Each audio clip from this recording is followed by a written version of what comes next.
Hello, if we haven't met before. My name's Jairus Copeland, and this is the first episode of In Need of Attention. It's my new podcast that I'll be posting weekly. I will be having guests on. I'll be doing some solo episodes like today to talk about just a couple different things. The why behind this, why am I here? Why do we have another podcast now, right? Is this thought. And this thought came to me in the year 2020 of our Lord, like all of us. I was having a hard time.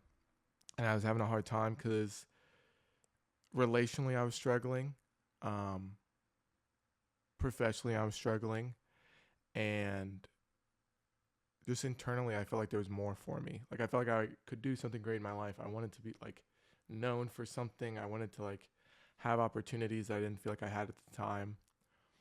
And I had this thought that kind of changed my perspective. And it was this: maybe what I want is not right or what's best for me. And when I thought that for the first time, when I considered, hey, maybe the things that I want, the goals I want to achieve, the girl I want to be with, the money I want to make, as great as that might sound, what if that isn't what's best for me? And it was one of the few times in my life until that point where I sat back and said, I might be wrong and that's okay.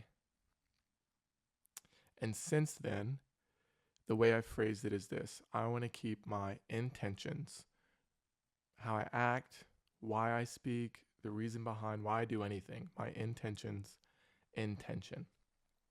And that's kind of the cause for the name of the podcast. That's kind of the foundation of all the discussions I want to have, whether it's solo or with a guest, is how do I maintain that posture, keep my intentions in tension, and do what I call live a life of tension.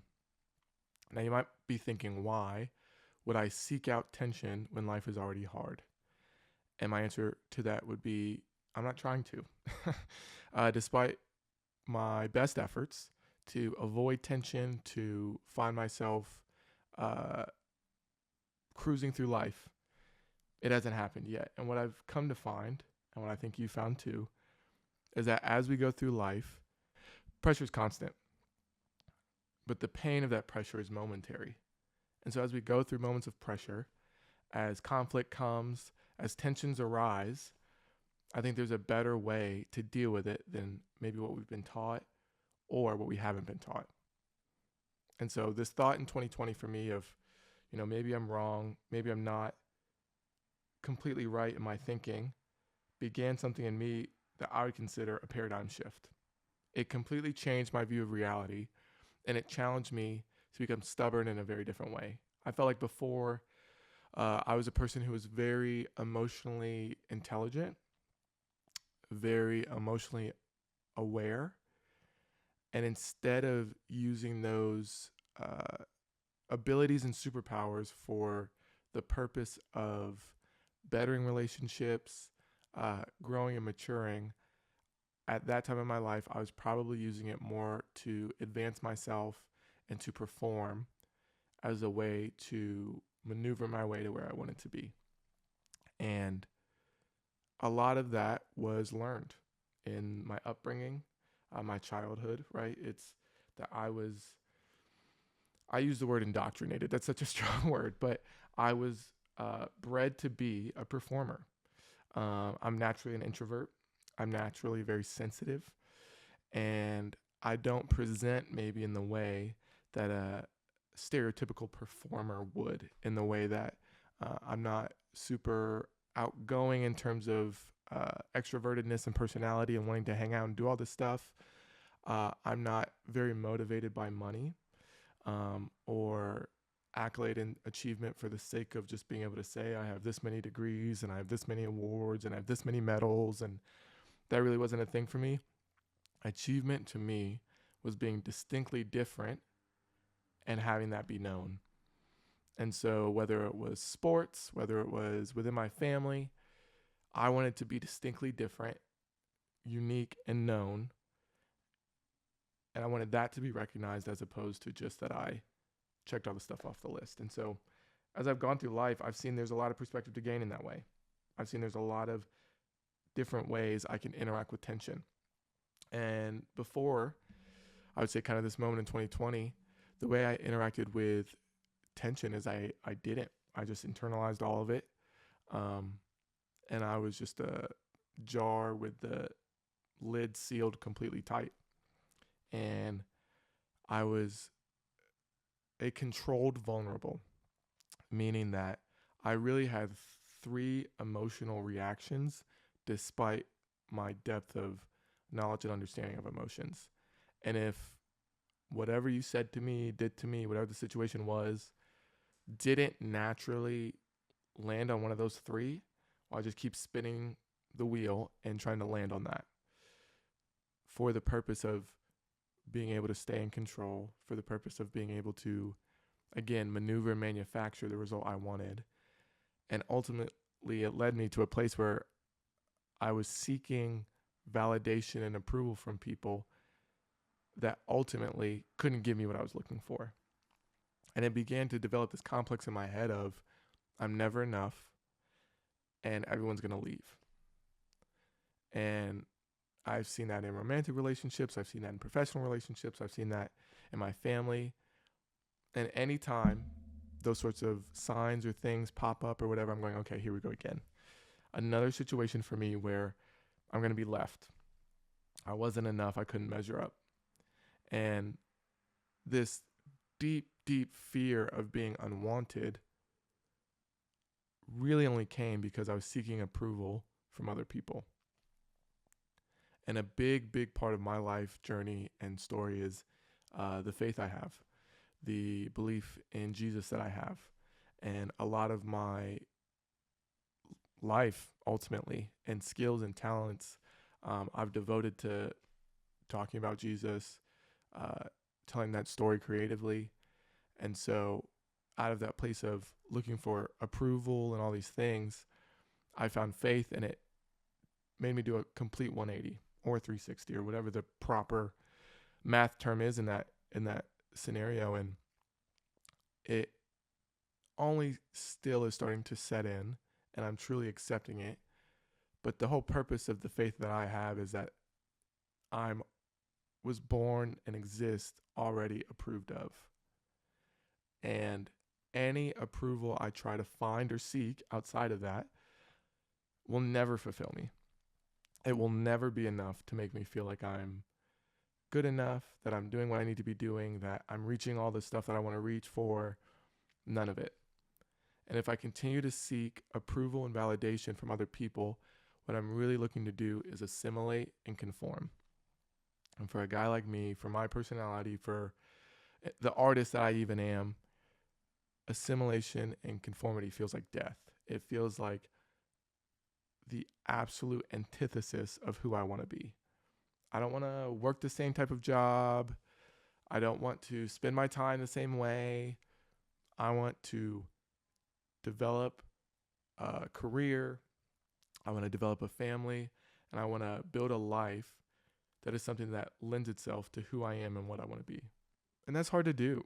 I'm 26, and I would say I'm just now really learning a lot about what it means to truly be an authentic person, a vulnerable person in a non-measured way.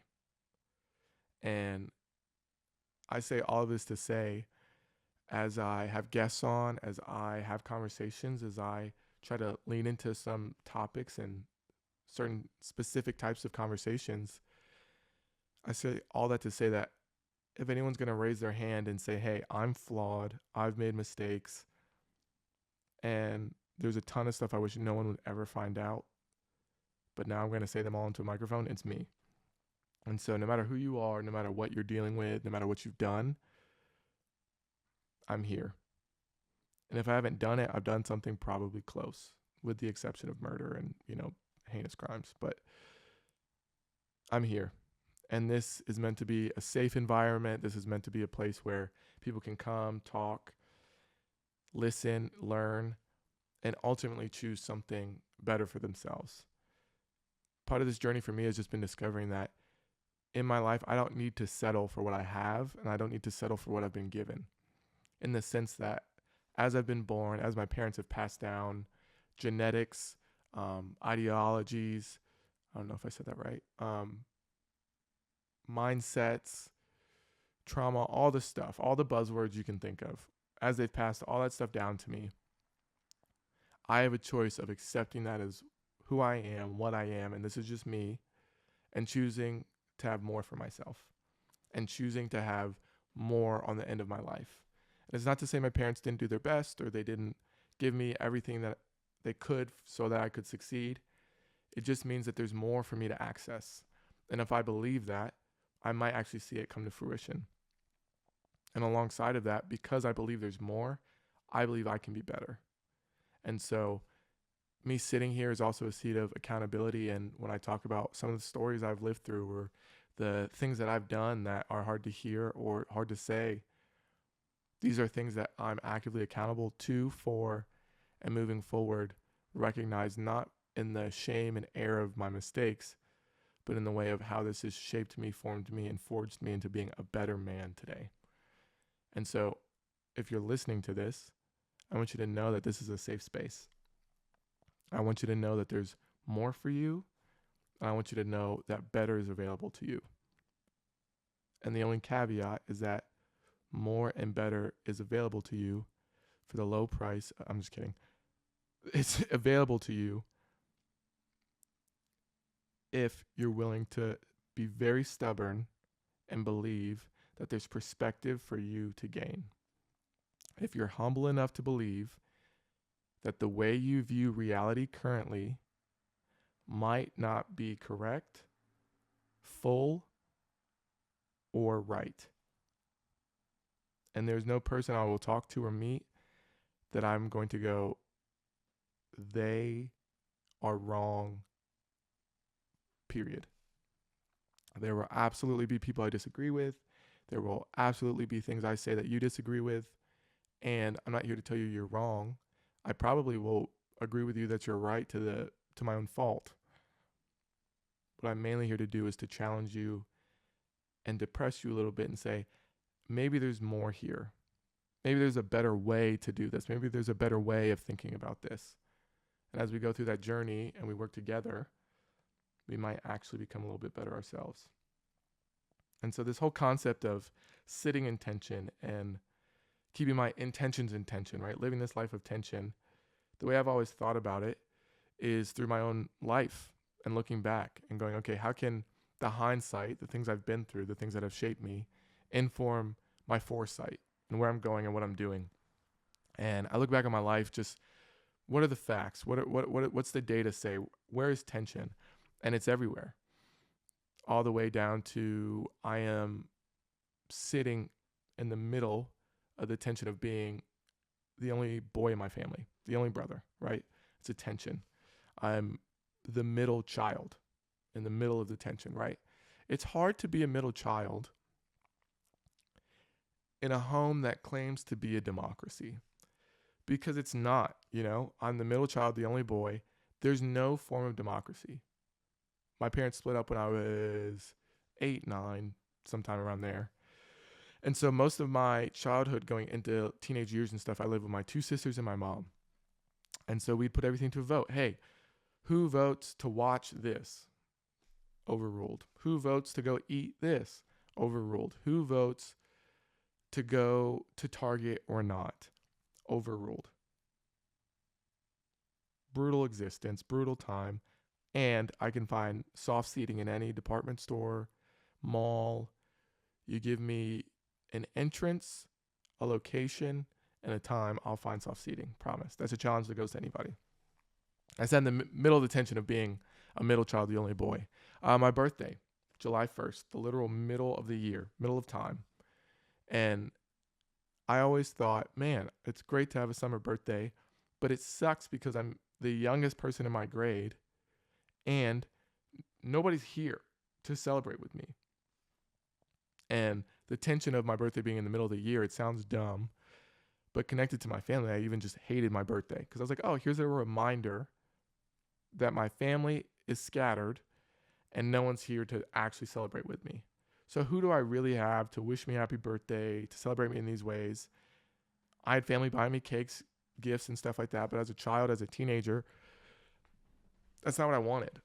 That's not what my soul was yearning for. I was looking for this just deep connection and crowd of people to come around me and say, hey, we care about you. We love you. You're popular. You're good looking. You're who everyone wants to be. Like, I was looking for that approval. And when I didn't get it, it was such a challenge. It was such a tension for me.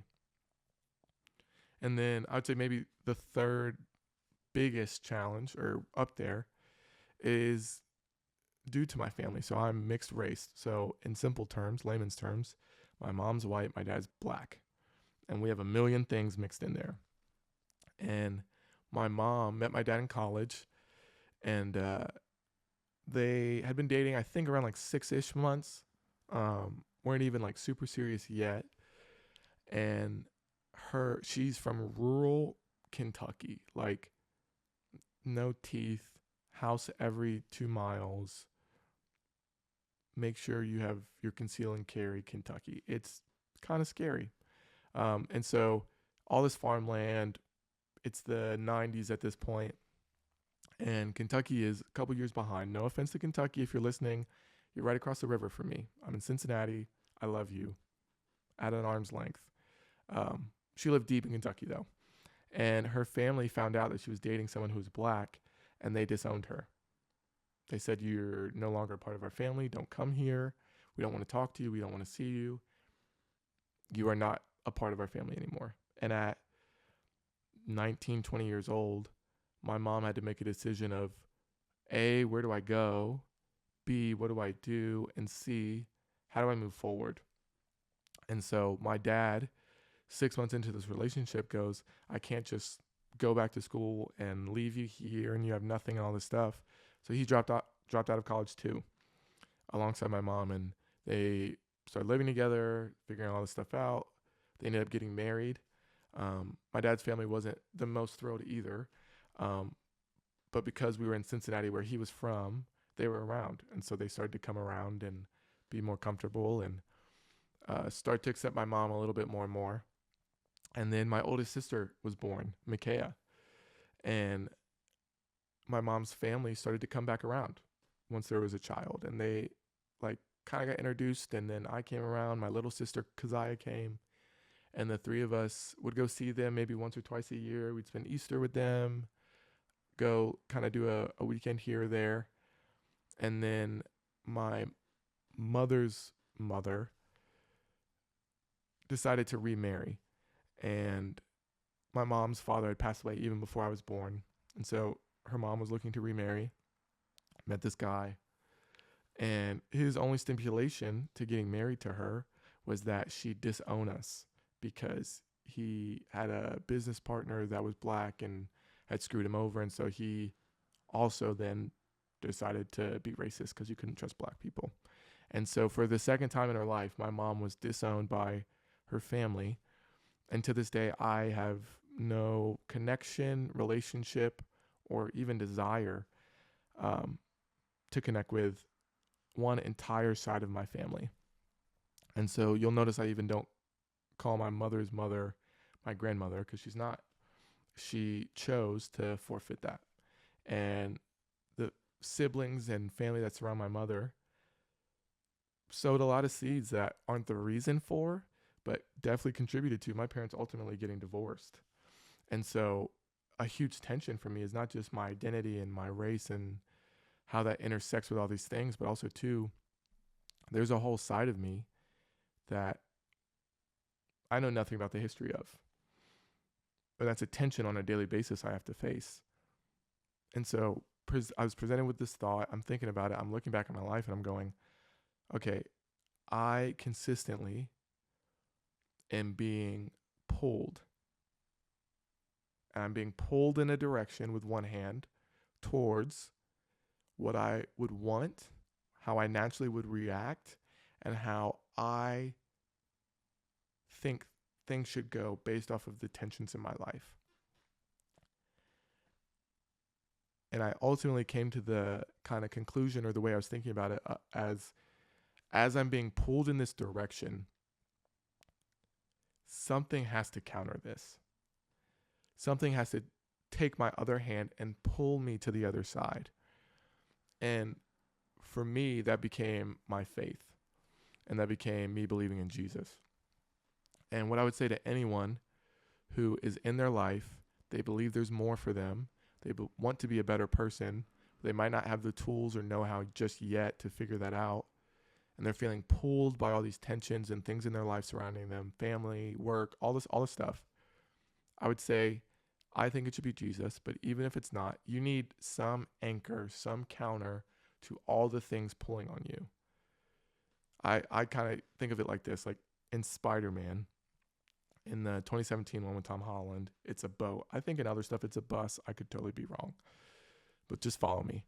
Spider-Man is trying to save people as this bus or boat, this form of transportation, is split in two and falling off the edge of the tracks, falling into the sea.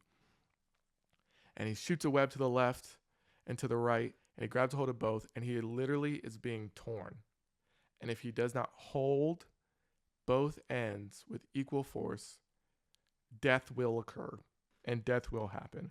To me, that is the picture that I model my life after, is I can be stressed, I can feel the pressure.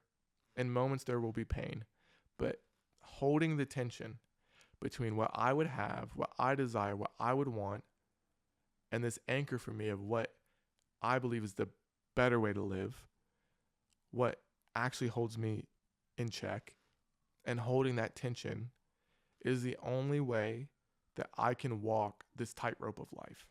It's the only way I can move forward in such a way where I can progress, take a step, and that's okay.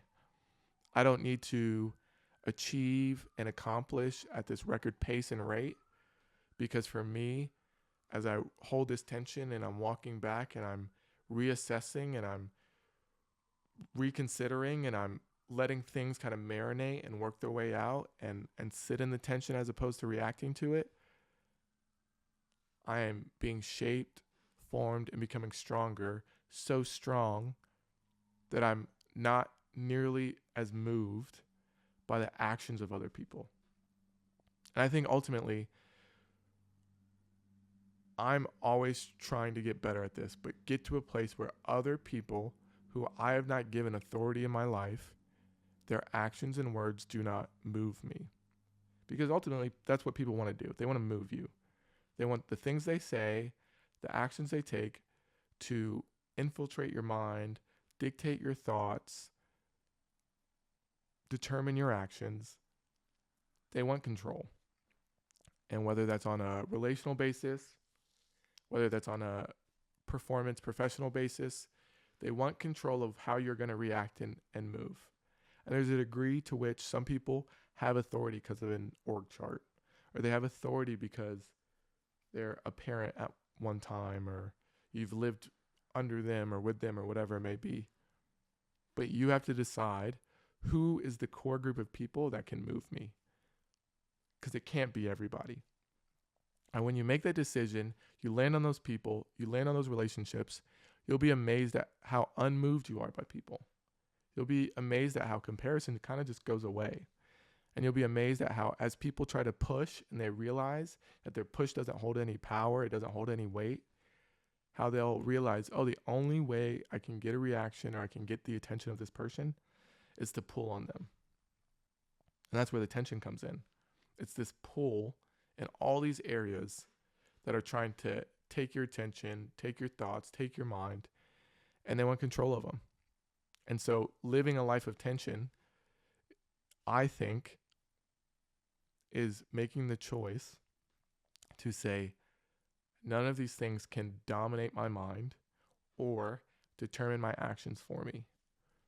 I have the autonomy to make a choice, and I'm choosing to sit in attention and manage all of this stuff as it comes, as opposed to reacting how I've instinctually always have or been taught to. Because naturally, it's primal, right? Like when conflict comes, a problem arises, tension is here, it's fight or flight, right? I either fight this I'm combative. I step up. I like meet it, or I flight it, right? I leave. I'm out. I'm not dealing with this. I'm avoiding it. I'm not doing that. And I think there are absolutely things that make me fight. Guarantee it. There are absolutely things that I fly from, right? I want to avoid. I don't want to deal with. I'm not a primal being anymore, though. And outside of anger and emotion and those things, I have the choice to decide not to fight, not to flight, but to sit. And it's not one or the other. It's not black or white. It's not Pepsi or Coke. There's nuance. There's gray. There's choice. You have the choice to make in that. And for me, sitting in tension is the choice I'm choosing, because for me, that's the way to growth. I could fight my way through a lot of things. I'm going to alienate myself. I'm going to cause more destruction and ultimately have to forfeit things to advance. If I fly and I dip out and I'm avoiding and I'm whatever, things are only going to get bigger, worse, and messier in my absence. If I have a massive fight with my wife and I dip out, I'm gone 2 weeks, and I come back, nothing has improved. It might have even just got worse. And so by me sitting in the tension of that fight and me sitting in the tension of a situation that comes, I'm choosing not just to be present, but to communicate value to the other person and also say, hey, this is hard. I don't like it. I don't want it. And I want to move forward. I don't want to just move forward for me. I want to move forward for you. And that sounds so noble and amazing. And the reality is people hate sitting in tension. They're not patient enough. They're not comfortable enough, mature enough, however you want to phrase it. People don't like it. And it challenges the very same thing in them of what am I going to choose here? Because I think every person instinctually wants more and wants to be better and wants to make the conscious choice to grow. And I think that's why ignorance is bliss. Is the second they realize that they are opting out of something that will lead to them growing because it's hard, they have a choice. They can either recognize that and go, this is so difficult and it's going to cost me so much, but I think it's worth it. And I think to be the person I want to be and claim to be, I have to do it. I'm going to go through this. They have to choose that. Or they're going to look at this and go, wow, this person is reacting this way. This is conflict. This is tension. They're staying here. They're not just letting it go. I don't have the capacity, the tools, or the ability to face this. And so what I'm going to do is I'm going to not just fight it, but I'll flight it too. I'm going to deflect. I'm going to avoid. I'm going to replace blame. And I'm going to abdicate myself fully of any fault. And that's where you get the whole narcissism buzzword movement. Everyone's a narcissist. I have empathy because I get it. Things are hard. Life's hard. Tension comes. Pressure is constant. But when you realize the pain of the tension, the pain from the pressure is only momentary, well, this moment will pass. We'll get through it. We'll find a way. And every person has moments where they lean in, and every person has moments where they opt out. And my only hope is that as I opt out, the people who love me, the people who are there for me, they stick with me. They sit in tension with me. And as people opt out of tension with me, I want you to know I love you. And I'm here. And when you're ready to deal with this and you're ready to go through it, I'd love to talk. I'd love to be present. I'd love to provide you a space where you can be heard, understood, and affirmed even in that. So we talked about my view of tension, the tension in my life, and how I discovered that I needed a counter. I needed an anchor, and how that's my faith, how I believe in Jesus. And I would be remiss if I didn't acknowledge or mention how not only I landed on that, but how that's gone. And like I said, these thoughts came to me. I'm processing this stuff. I'm working on this stuff. This is talking to mentors, therapy, kind of introspection, and long walks on the river. We don't have a beach in Ohio, and all this stuff. And I realized I believe in Jesus, amazing, but how do I actually depend on this? How does this become an anchor for me? Well, it's because all the things that are pulling on me, when I counter that, awesome. There's this perceived sense of balance, but really, I don't know that balance is truly possible. And the reason I say this is because there's no tension we go through that doesn't make us lean one way or the other. And if you lean more into what your desires are and what you want to have and what feels good and those sorts of things, you're leaning. And if you decide to go the other way towards your anchor and the thing that makes you feel grounded and the thing that calms you and the thing that brings you peace, well, you're isolated and separated a lot of times. And I noticed for me, the leaning I was experiencing was I was either A, creating this sense of like self-righteousness within myself where I am not just believing in Jesus for my faith, but I'm also believing in Jesus that he is actively, I don't even know how to say it, but like building me to this place where I'm just like the guy.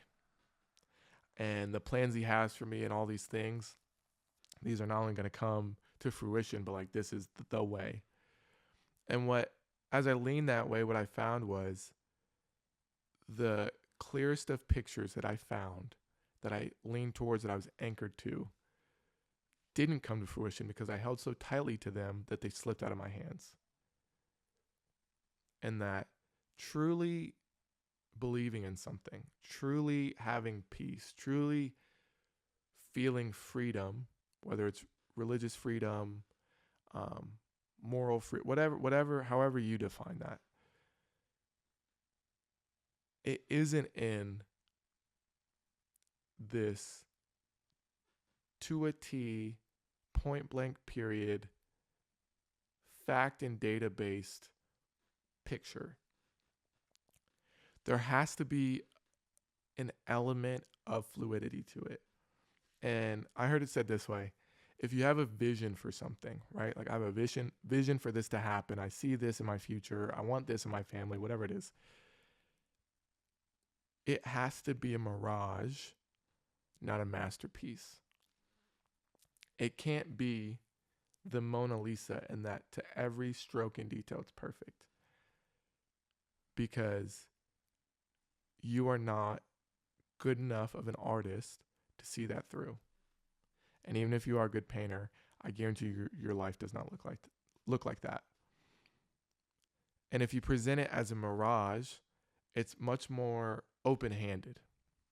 It's much more of you going, I'm not just open to new perspective, but I actually think the way to the vision I have and where I want to go can be impacted and developed and improved even by other people, by the ideas, the service, and the help of other people. And living a life of tension is realizing I don't have all the answers. I'm not right all the time. I'm not right most of the time. And in that place, I need help. As I'm reclaiming parts of myself that I've just forfeited to try to get to where I want to go and I still didn't get there, I need help reclaiming that. As I'm trying to think better and talk to myself better and not view myself as just this fraud and just waste of space and talent. I need help. I need help in that. And leaning that way is only corrected by people helping you get back on track, helping you get a new picture, not a different one, just a new one. It's like on ChatGPT, they have the like image generator. It's like the most limited one. I know there's better ones, but I don't know how to find them. So I use that one. And you go like, hey, could you, me and my wife, so we bought a house. It's a long story. I'll get into it later. And we're trying to do this kitchen reno, all this stuff. And so I'm like, hey, could you develop me a modern, rustic, sleek, refined kitchen? And it's like, here's your refined, whatever, blah, blah, blah, kitchen. Okay, make it more moody. Make it more this. Add some maple walnut. Add some dark countertop. Like, add more glass. Make it less this. Make it more vibrant. Oh, that's too vibrant. Like, that to me is kind of the picture of like, as you're going through life, it's not that you're amending and you're completely changing all this stuff, although that's necessary at times. It's you going, hey, in order to actually see this come to fruition, in order to actually get to a place where I'm actualizing and realizing all that's inside of me, and I'm not just fulfilled because of the work I do and the things I can provide to other people, but I'm fulfilled because I truly feel like I have an identity and it's rooted in what I believe in, and my soul feels like it can not just breathe, but it can sing, and it can be seen through all of the fruit of my life.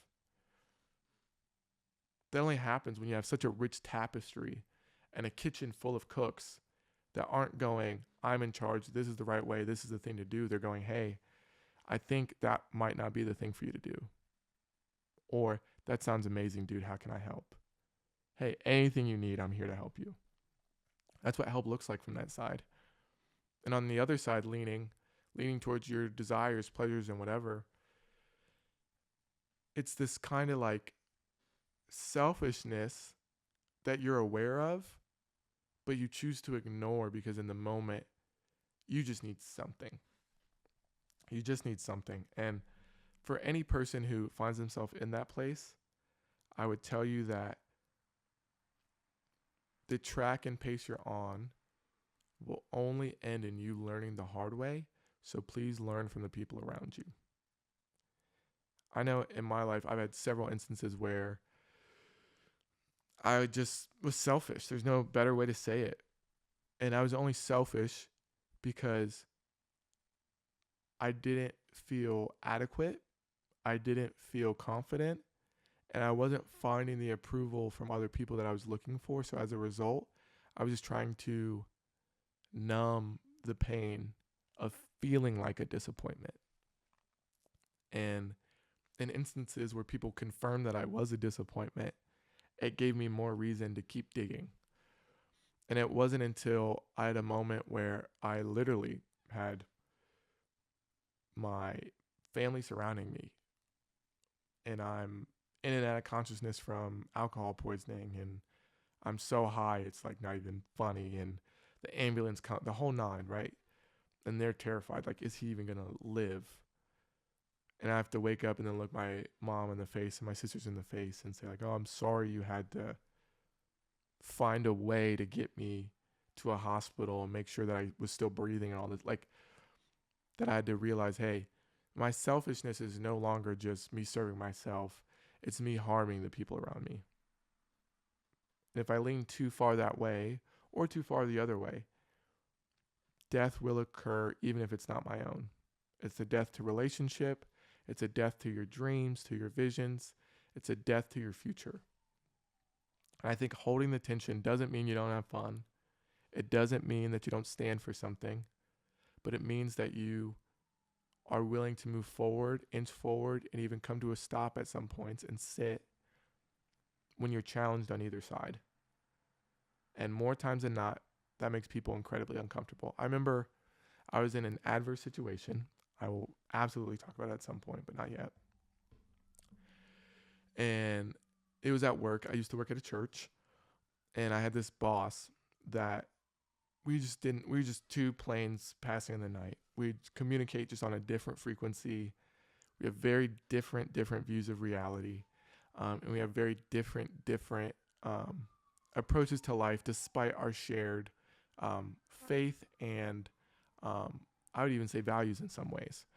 And so I worked at this church for about 5 years, and I had this situation happen, and me and him were in relational conflict essentially for, I want to say, like a year and a half. And I did something, shouldn't have done it, caused problems.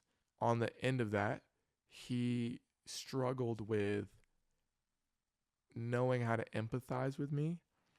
And because of my more, I would say sensitivity is my superpower, my emotional awareness in different things, I struggle within relationships to move forward if people can't meet me in that place. And so this was a great example of a situation where I felt like, hey, I'm sitting in the tension of this. And he routinely would say to me, I thought we were past this. I thought we were past this whole thing. And what I realized in hearing that over and over, once I got past the frustration and the feelings of being misunderstood and feelings of just, this is never going to work, and how am I holding on to something? Am I not forgiving? I realized that it's kind of like this. If you break my leg, you say, hey, Jairus, I'm so sorry that I broke your leg. I didn't mean to do that. I forgive you. Hey, this is a terrible situation. You're my friend. You're my this. You're my that. I forgive you. I have forgiven you. The offense of you breaking my leg, we're good. That doesn't mean a week from now, a month from now, 3 months from now, I'm not going to wake up and my leg still hurt, or my leg be cramping, or now I'm going through physical therapy and I'm going, this is hard. I wouldn't have to go through this if they didn't break my leg. And within that analogy and within that situation, why are we not past this? I realize there are a lot of people that when tension comes, they try to compartmentalize and separate things. And they go, well, this is the action, this is the event, this is what occurred, and this is the emotion of it. And well, if we've dealt with this, well, then we've dealt with that, and they're separate, and that's just that's that. And I think the reality is a lot of people don't view emotions as bodily functions. You don't experience an emotion outwardly before you experience it inwardly, meaning your body, your nervous system, your brain doesn't know the difference between the fact that you literally broke my leg and you hurt my feelings. You cheated on me. You broke my heart. You lied on me. You went behind my back. You stole from me. It's computing those things in terms of internal strife, struggle, and pain the same. And so as tension comes, situations arise, any incident, anything that occurs is not separate from emotion, but it's the inciting incident for emotion. And they're not compartmentalized apart from each other, but the emotions are spewing and fireworked out of the event that took place. And in response to that event, those emotions are on a varying scale for the person experiencing them, meaning you experiencing emotions, you have different experiences with different emotions.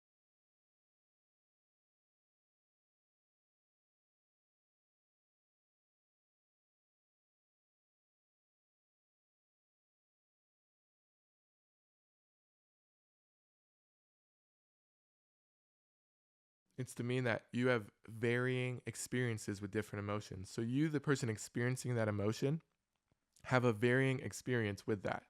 You might have a ton of experience and you know how to handle it. You know how to cope. You know how to deal with it. And then some you're going, I've never felt this before. And so what's my natural response? Anger, to make a joke, to avoid you, to just stop talking to you, to blame. Like if you have no experience with a feeling or an emotion, you don't know how to deal with it. And the lack of awareness, knowledge, or familiarity when it comes to your emotions doesn't make the incident any less heinous or less forgiven, even. It just means that you're responding in a moment on a daily basis. And so, my encouragement to someone who goes through tension and sees that that changes their relationship or it changes the way they interact with people is that you're not alone. Everybody struggles with that. You'll have a situation happen and you'll go, I'm going to sit in the tension of this. I'm going to really try to process the emotions and the actions, and I'm going to really like do all this stuff. And the smartest people will say the dumbest things to you because they don't know how to react to someone truly holding the tension, the consequence, and integrating those things in such a way that they're trying to process it healthily as opposed to separate them and just move past it. And you'll be in situations where people will not be able to see past you doing that and see who you are and why you're doing this and how you're trying to do this, because they have a different viewpoint and a different way that they process and develop and then act out the intentions that they have. And I would just say, living a life of tension, sitting in tension is hard. It's difficult. And it's only worth it if you truly believe that there's more for you and that there's better for you. And I think the thing that I would call someone to, as I'm trying to come to a close and wrap this whole thing up, as I've therapized and theorized and all this stuff this whole time, what's the point of this? The point of it is ultimately that I want to be a better person. I want to be a better person who experiences more in their life. More happiness, more health, more love, more peace. And in order to actually see that, and in order to actually grow and mature in that, I have to sit in the tension that comes with that. And I've limped around. I've had things that hurt me that I didn't deal with. I didn't check. I acted like was fine. And what I should have done was seek help. And for someone who's experiencing that, I hope this helps. And moving forward, this space is meant to help. And this space is meant to acknowledge and call out the best things in you, not just for us, but for you, so that you see that. And living this life of tension ultimately will lead you to losing a lot of relationships, unfortunately. But at the end of the day, it'll be the best thing, because those aren't relationships where people are valuing you for who you are and the human being that you are. They're valuing you for what you can do for them. And if you truly believe that who you are is valuable, already approved, worthy of pursuing the dreams and visions you have in your life, you shouldn't settle for people who only want to use you. And you should reclaim the things that they've taken from you. And so, seek help. Reclaim those things. And understand that this place will always be here to provide you perspective, to provide you the help you're looking for, and to provide you with an encouragement that not only are you not alone, but there actually is more and there actually is better for you. I'll leave you with this. I was listening to this podcast the other day and I was really struggling. And this guy had this really well-known like doctor, speaker, all this stuff. And she gave him at the end 7 truths. That's so hard to say. 7 truths for people to basically say to themselves as encouragement to start your day, as reminders to you. And this is something that I either do every day, and if it's not every day, if I'm having a moment, if I'm having whatever, I stop, I pause, and I read these out loud. And so I'm going to say them to you. I'm totally just repeating what they had. But it's helped me a ton, and I hope it can help you as a kind of closing remark. So here are the 7 truths that I tell myself out loud every day, basically. It is possible and likely the thing that hurt me most when I was young is still affecting me now. I am one of many, so it will not surprise people that I have pain. Somebody does care, and I'll keep talking until I find them. The person who cares wants to hear it. Somebody wants to listen. Relationships broke me, but relationships can heal me. I am worthy of love and worthy of a life that is fulfilling and peaceful. I am loved right now.